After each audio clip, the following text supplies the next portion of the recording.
is Thursday, October 16th, 2025, and welcome back to First and Short, your first place to get short bits of college football news and analysis.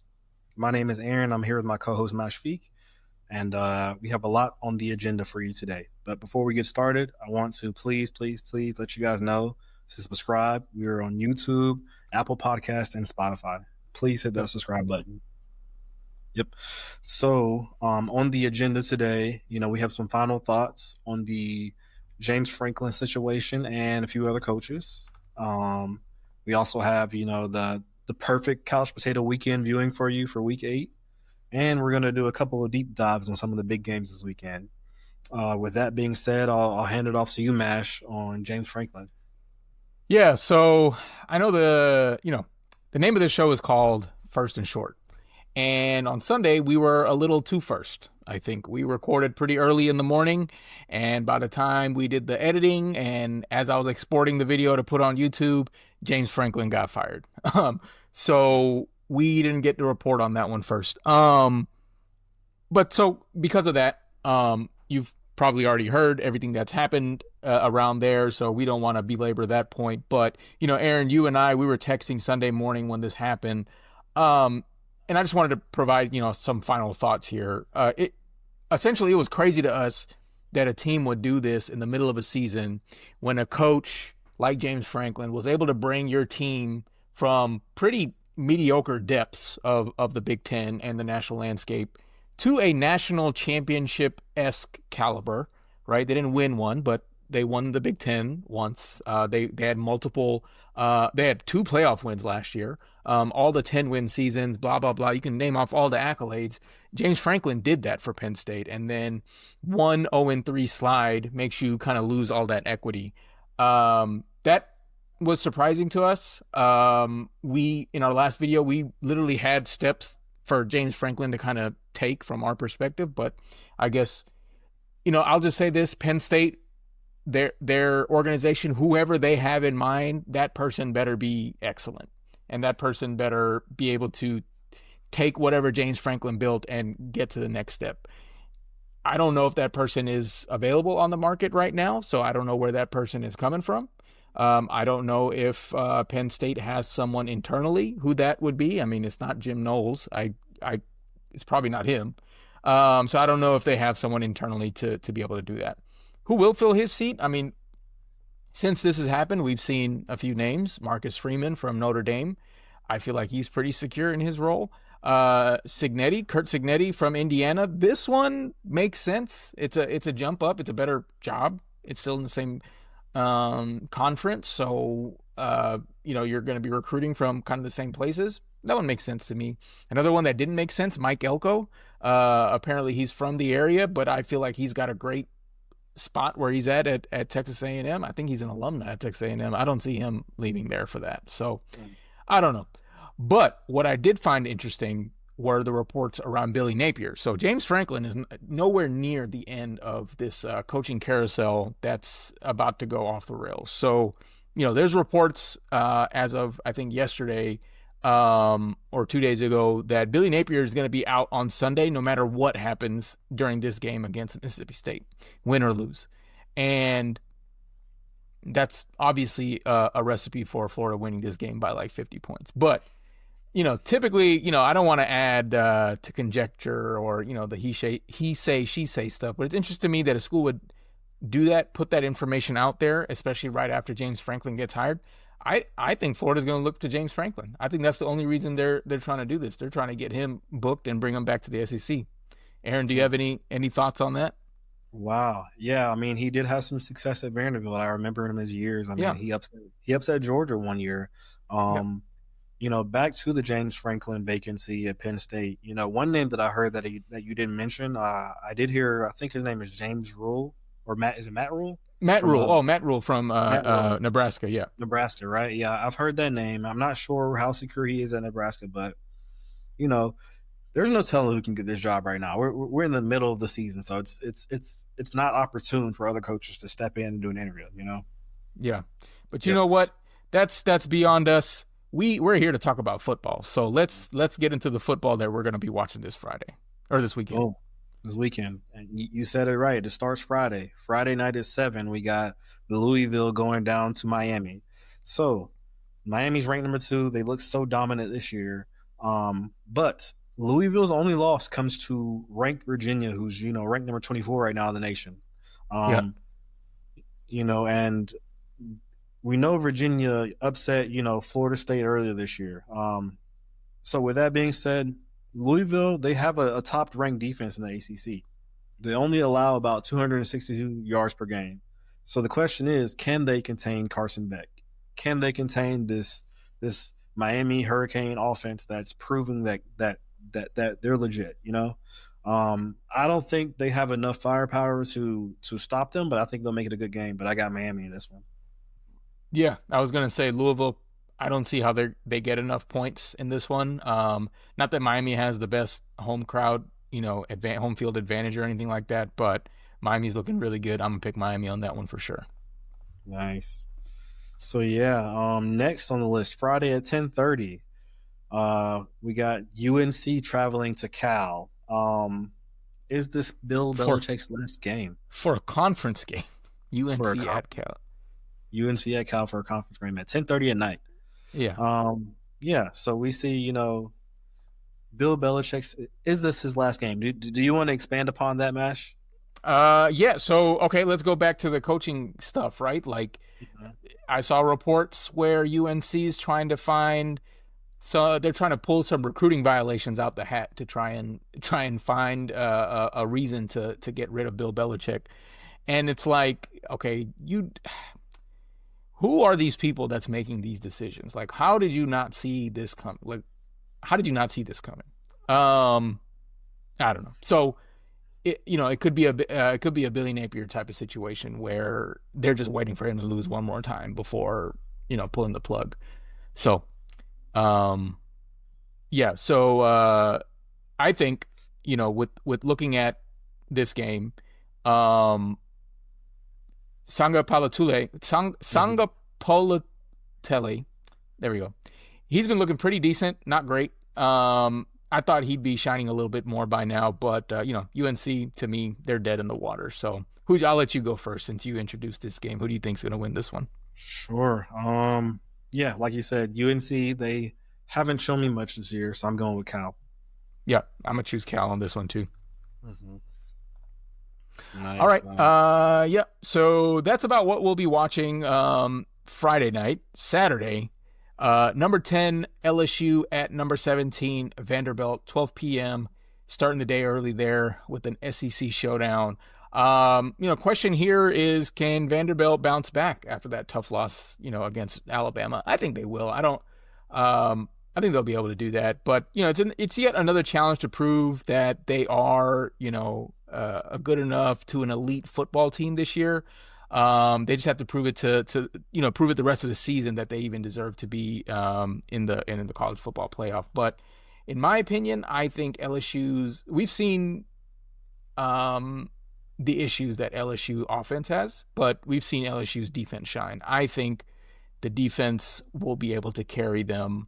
LSU is technically the underdog here, but this is not our underdog pick of the week. But I think LSU's defense will be able to carry them to a win in Nashville. Interesting. Yeah, I mean, you mentioned, LSU's defense. I feel like, regardless of how, poor their offense performs or when their offense doesn't show up, they keep the game close. They keep the game low scoring.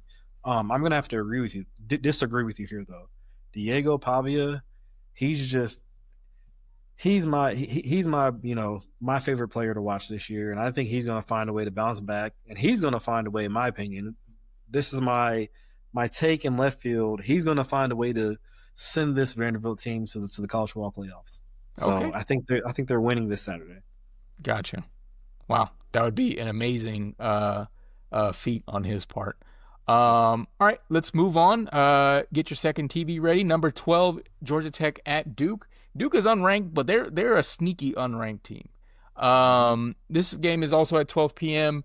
So Georgia Tech is on the road in conference play again. They struggled against Wake Forest earlier this year. This time they have to play a much more physical and competitive Duke. as Duke looks to stay on top of the ACC rankings. Um, Duke is at the top of the ACC rankings, right? So it's I Um, think it's a three-way tie right now between Duke, Georgia Tech, and I think Miami right now. got you, right. Um, I think Duke is like the way they play. It's I think Duke's going to win this one. I think it's pretty even. I think Duke just hasn't had the signature win against like a top brand name team or whatever. But I think it's pretty even. But I think with Duke being at home, I think Duke will get this one. Okay, interesting, interesting. I'm going to pick Georgia Tech here. They are very scary and iffy on the road in conference play, but I think they're going to run Haynes King about 35 times this game, and Yeah. he's gonna find a way in the end zone to beat Well, Duke. yeah. Well, that's the thing. Duke is really good at the run defense, so that's why I was thinking Duke might be able to finally put an end to that experiment. I'm just kidding. Mm. But no, Haynes King is good. Haynes King is good. All right, Yep, what else yep. we got at 12? Oh man, yeah. Get your TVs out. Another 12 o'clock game. So we got Washington going to Michigan, a Big Ten matchup. So in my opinion, these two teams are probably in the second tier to mid tier in Big Ten competition. It should be a good game. I'm thinking it's going to be Michigan's run game, trying to outscore uh, Demon Williams, the quarterback for Washington, who can distribute the ball really well. Um, I think this is somewhat of a separation game to put yourself in the second tier or stay in the mid tier. Mm-hmm. Both teams have played good close games, but they haven't gotten big signature wins yet. So it'll be good. It'll be a good separator for conference play. I got Michigan though. Yeah, I think Michigan will be able to bounce back after that loss against USC. Yeah, Michigan. I mean, Bryce Underwood, he's been great at home. I think he'll be able to get back to form here, and it's hard to beat. It's hard to beat him when he's operating at his whatever his ceiling is right now. So I'll go with Michigan on this one too. He better operate high. How much are they paying him? Yeah, right. Yeah, for real. Yeah. Yeah. Yep. No. Okay. Next on our list. So at 12:45, you're gonna have to start flipping channels at this point now. Um, we got Oklahoma going to South Carolina. Question of the day for me: will John Mateer be back at 100%? That's like the question at hand because without him being 100% ineffective, we saw what happened. I mean, they lost 6-23 to Texas, a Texas team who hasn't really proved much this year. Yeah. Um, yeah. So both teams, I think they need to win here to stay competitive in conference play, but Oklahoma needs this win. Like they need this win to even be in the talks of playoff contention. Like you saw how much they dropped. So the question is, can they compete? Is John Mateer back? I got South Carolina. I do not think he's back this week. I don't think he looked pretty bad in terms of passing the ball. He looked pretty reserved in even running the ball against Texas last week. So and he is the entire. I mean, I understand he's the quarterback, but he is the offense. They have no running game Mm-hmm. outside of him, right? So yeah, I think South Carolina win, and this is actually our underdog pick of the week. Oklahoma is going to South Carolina, but South Carolina is the underdog by 5.5 points. We both think South Carolina is going to go ahead and win this one outright. So, yeah, sprinkle some funds in there if you believe in us. We are 4-5 on the season, by the way. Almost five. We're going to get back to 500 after this one. All right, moving along. 3:30 games. Number 4, Texas A&M at Arkansas. So not so much to say here. Arkansas is a decent SEC team, but Texas A&M is continuing to show, no one is going to stop them right now. Marcel Reed, he is electric. He can't necessarily. He's not the greatest passer, but his offensive output is good enough to get where Texas A&M needs to be. His SEC, his receiver, Mario Carver, he's one of the leaders in the SEC. He'll look to, try and continue their dominance into the second half of this season. So, yeah, I think I don't see anything Arkansas has that'll be able to stop what Texas A&M has shown us earlier so far. So I think Texas A&M will win this one. Yep. I'm gonna have to agree with you there. They just look too dominant. I don't see them losing or stumbling over this SEC team. Yep. Cool. So we're both in agreement there. So number 5 at number 9, UGA. That'll be at 3:30. We're going to do a deep dive on that one later. So we'll skip that one for now. We do have a 4 p.m. game. Number 7, Texas Tech at Arizona State. So we've been calling Texas Tech our dark horse to watch all year. Are they even a dark horse at this point? They're not barely getting by. They're winning, right? They're a top offense in the nation. They're a top defense in the nation.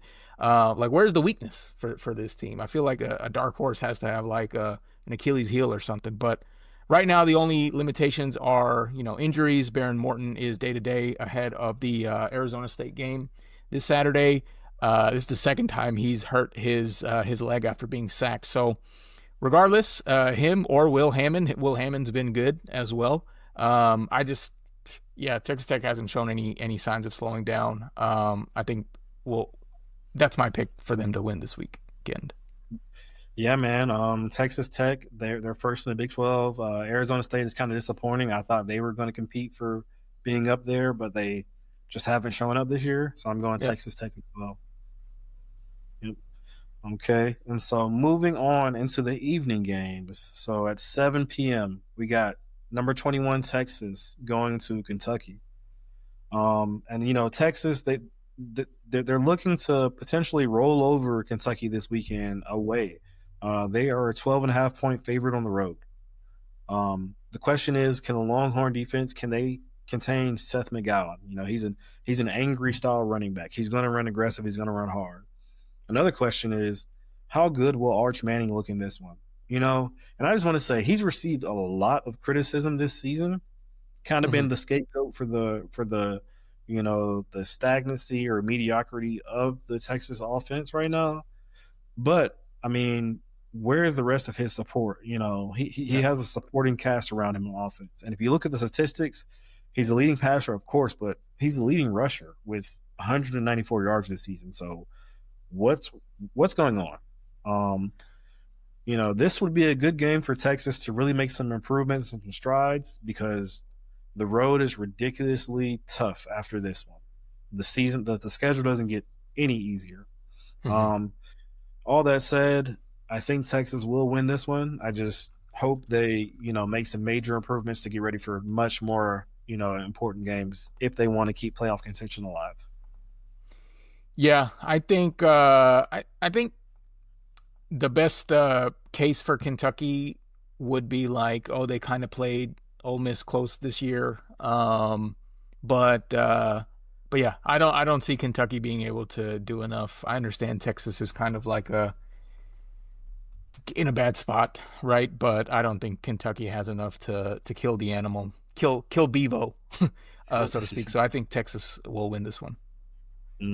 Okay. Nice. Next, at 7:30, we have the third week in October. Tennessee at number 6 Alabama. Smoke them if you got them. That's going to be the phrase for the winner of this game, right? Both teams are 5-1. I'm very excited to see, that Tennessee connection of Joey Aguilar and Chris Brazzell match up against Alabama's elite secondary. Can they, continue to keep that explosiveness and run those deep plays? Alabama's pass defense, they're ranked 3rd nationally, but Tennessee's offense leads the SEC in scoring. A lot of that being through the air. So, we've even though Tennessee's shown their dominance, we have seen, some trouble putting some other teams like Mississippi State and Arkansas away. I think, being on the road at Alabama might be a little bit too much for this team to handle. So I'm going to go with Alabama in this one. I think the tide's going to keep on rolling. Yeah, I think these are very good two teams. They're very, very talented on both sides. I would have picked whoever was home for this one, I think. So with obviously, like you said, Alabama's at home. I'm going to pick Alabama in this one. Okay, nice. Another game at 7:30. We have number 20 USC going to number 13 Notre Dame. We're going to deep dive into this one and talk about it more. But It's another 7:30 game, so you're gonna have both of your TVs off for that one. Yep, yep. And then 8 p.m. that night, number 23, Utah at number 15, BYU. It's another installment of the Holy War. BYU and Texas Tech, they're the last two undefeated teams left in the Big 12. So both these teams will obviously try to continue to keep that streak alive. BYU will try to do that against Utah. Utah's only loss was to Texas Tech. And I'm thinking this will be a very physical, grind your opponent out type of game. Both these teams are top 15 defensively, and both offenses are averaging over 230 yards a game rushing on the ground. So BYU's strength of record is higher than Utah's, which was surprising to me. I am not a big fan of BYU's opponents that they've faced. I think Utah's resume is more impressive to me.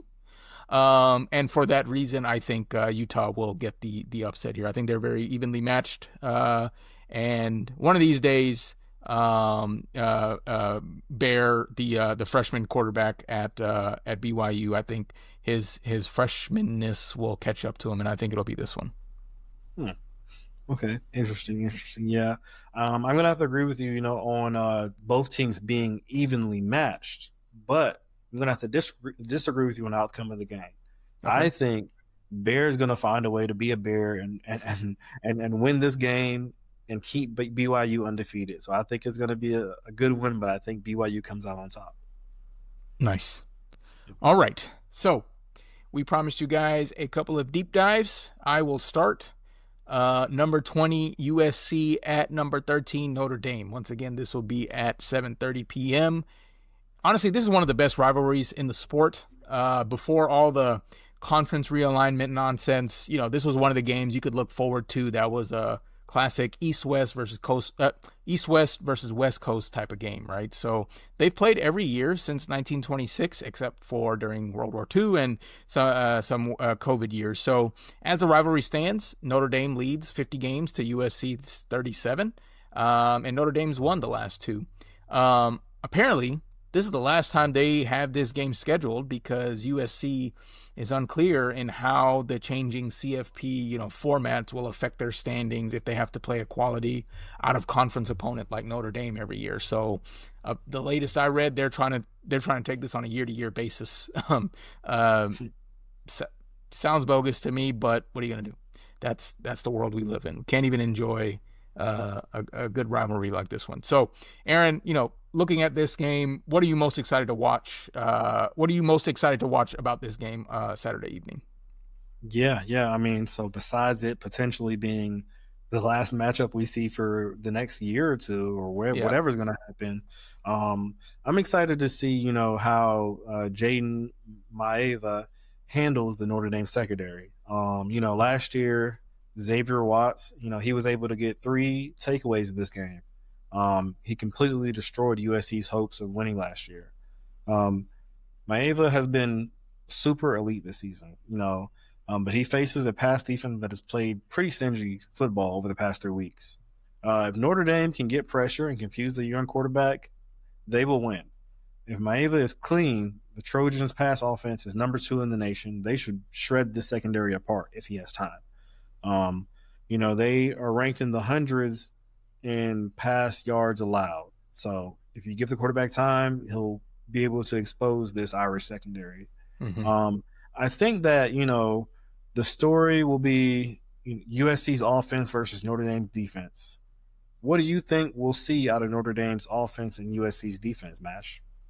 So, yeah, good question. Before I get to that, I want to highlight the USC offensive line. They've been able to give Maeva a lot of time this season, which wasn't necessarily the case last year. So, huge improvement on that front. Obviously, giving your quarterback more time leads to better results, right?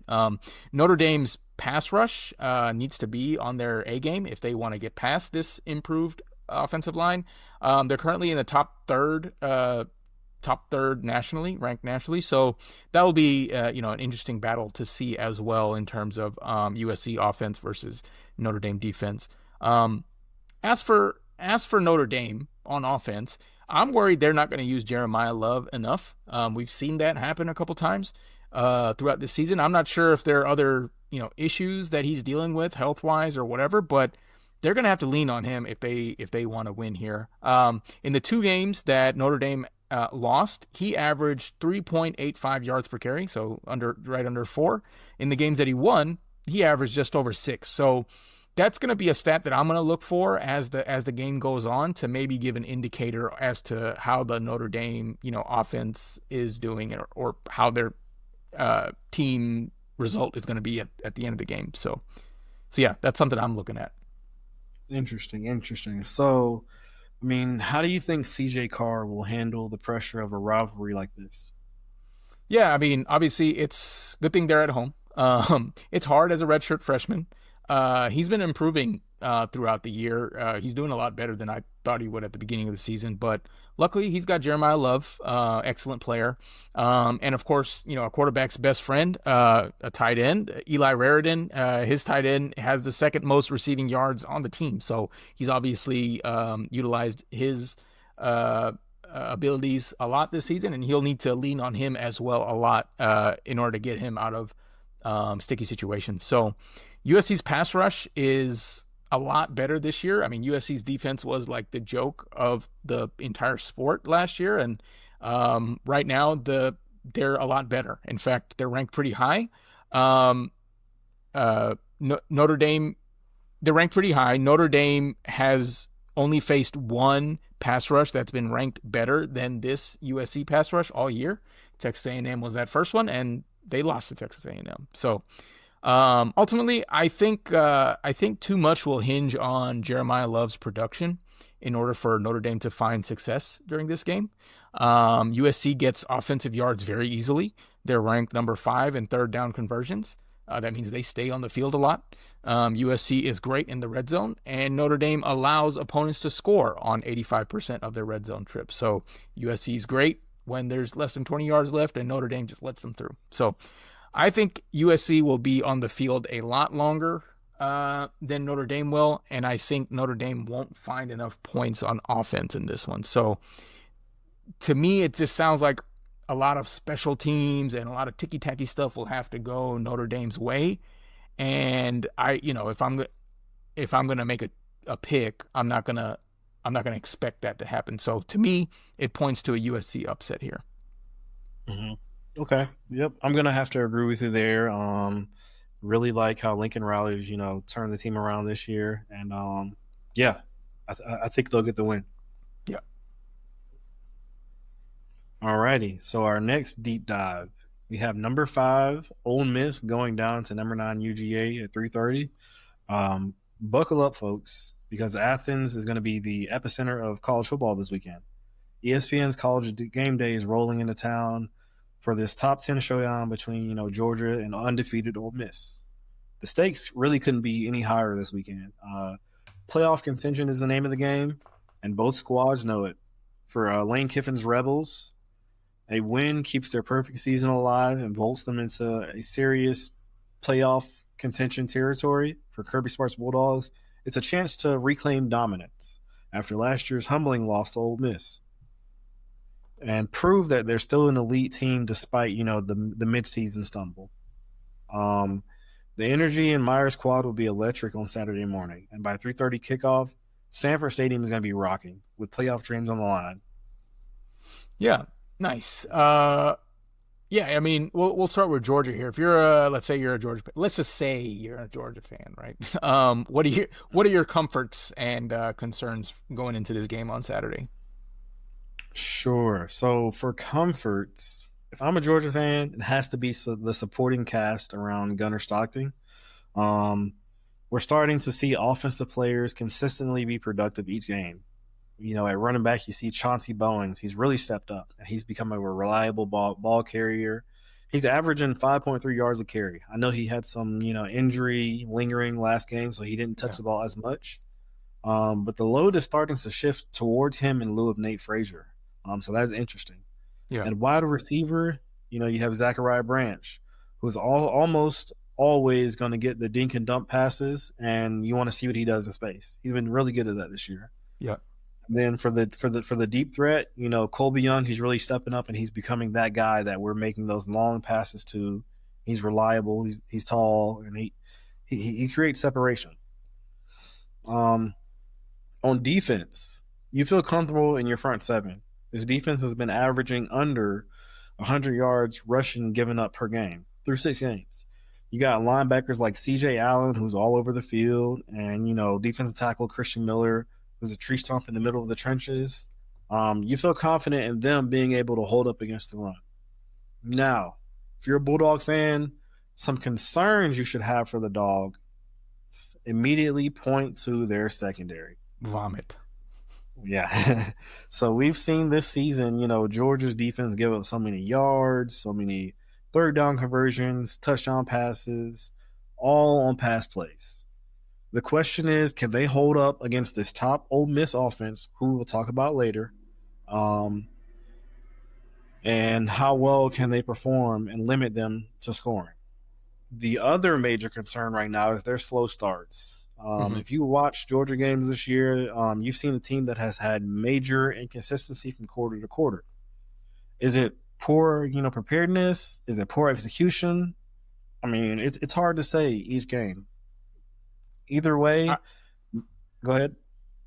I was going to say, I've seen multiple statisticians and things of that nature on social media that Georgia, first half versus second half, completely different team. In terms of rankings, they go from last to first in almost every category. It's crazy. Is it? I don't think it's preparedness. We've seen better preparedness out of Kirby Smart, but maybe too much analysis by paralysis. Maybe they're thinking too deep and they're not letting their athletes go out athlete the other teams. I don't know what it is, but yeah, as a Georgia fan, it would be nice if they didn't have to rely on halftime adjustments. Yep. Yeah. Either way, in most cases, they've made those halftime adjustments and they've been able to win most of the games they've played this year. But if they get behind too much this week, I fear it could be too little too late to make those adjustments in the second half. For sure. So appreciate that breakdown. If you're an Ole Miss fan, I'll ask the same question. What are your comforts? What are your concerns there? Yeah. So for comfort, who else can you point to first than Trinidad Chambliss? Almost said Trinidad James. Yeah. He's an explosive, dual threat quarterback. And matched beside him at running back, you have Kawan Lacey. And then I'm going to add that, Mash, you called him out as a player to watch this year. I did. Yeah. Yeah. And he's been nothing but a player to watch. He's the second best rusher in the SEC right now. If you're looking for fireworks, Ole Miss has been lighting up the scoreboard like it's 4th of July. I mean, their offense and, what Lane Kiffin has been driving is humming. They're averaging nearly 40 points per game, and they rank, top 10 nationally in passing yards. Then you have Ole Miss's, stingy defense. They're only allowing about 19.2 points a game. Not bad, doing pretty well. Another factor you can rest on in terms of comfort for Ole Miss, their resume right now is pretty much blemish-free for 2025. I mean, they won every game. They're ranked number 5 nationally. Yeah, for a reason, they don't have a loss. So, worst case scenario, if you drop this game against top 10 Georgia, it'll sting, but it won't hurt too bad. You'll still be in playoff contention. You just won't have any more opportunities for slip-ups or mess-ups. Yep. On the latter side of that, for concerns, first off, consistency has been an issue.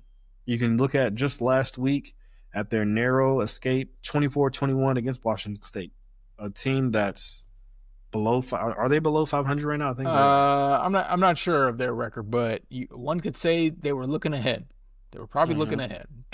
Yep, probably looking ahead. Lane Kiffin, he admitted himself, the team lacked energy and the quarterback Trinidad Chambliss didn't quite match his performances from earlier this year. There was something funny he said. He was like, "Don't go start doing that D2 stuff again." That is crazy. Yeah, so I mean, with that being said, That type of sluggishness won't fly in elite SEC competition. Um, then on the other side, there's the defense, right? So analyst Josh Pate, he's raised concerns about, their regression, noting that Ole Miss had one of the best defensive units last year. They lost key pieces like Walter Nolan and Princely Umanalin to the NFL. Replacing that production is no small feat. And to add in, the volatility of the transfer portal reliance and a team that might stay together with all those variables, you're going to have a team struggle to maintain cohesion week to week. Mm-hmm. Bottom line, if Ole Miss wants to stay in the playoff hunt, they'll have to have sharper execution in this game. They'll have to have steadier quarterback play in this game. And, they'll have to hold up against a defense that can put you under a lot of pressure. Yeah. Do you think, Trinidad Chambliss is a very mobile quarterback. Doesn't throw it great, deep ball. For Georgia, that's been their kryptonite for a couple of years now. And their pressure rate is really low. Does this automatically spell success for Ole Miss? What do you think? I don't know if it does. We'll have to see what type of game plan Georgia comes out with. Since his deep ball isn't necessarily great, maybe they'll take the gamble and they'll send more people to get more pressure. But it's gonna make your secondary more vulnerable if you're sending guys and you're man to man or you're having zones with holes in them. So It's gonna be exciting, interesting game to watch. I think Georgia's a 6.5-point favorite right now. I haven't checked, but yeah. So the Dogs are at home. It's college game day. I think they're full alert after getting embarrassed last year. I think they're going to find a way to win. Yeah. Yep. I earlier this season I said Tennessee was going to win and Georgia won, and then I said Georgia was going to win and Alabama won. But I'm gonna go with Georgia on this one. I'll go with Georgia on this one. All right. Well, that'll wrap up our Week 8 preview. As always, we'll be back on Sunday. Hopefully, whoever gets fired this weekend, it happens before we film this time around. But we'll talk about the biggest winners and losers. We'll break down the biggest plays. We'll provide you all the information you need to sound cool in front of your friends in the office. So appreciate you guys watching First and Short. We'll catch you this weekend. Thanks.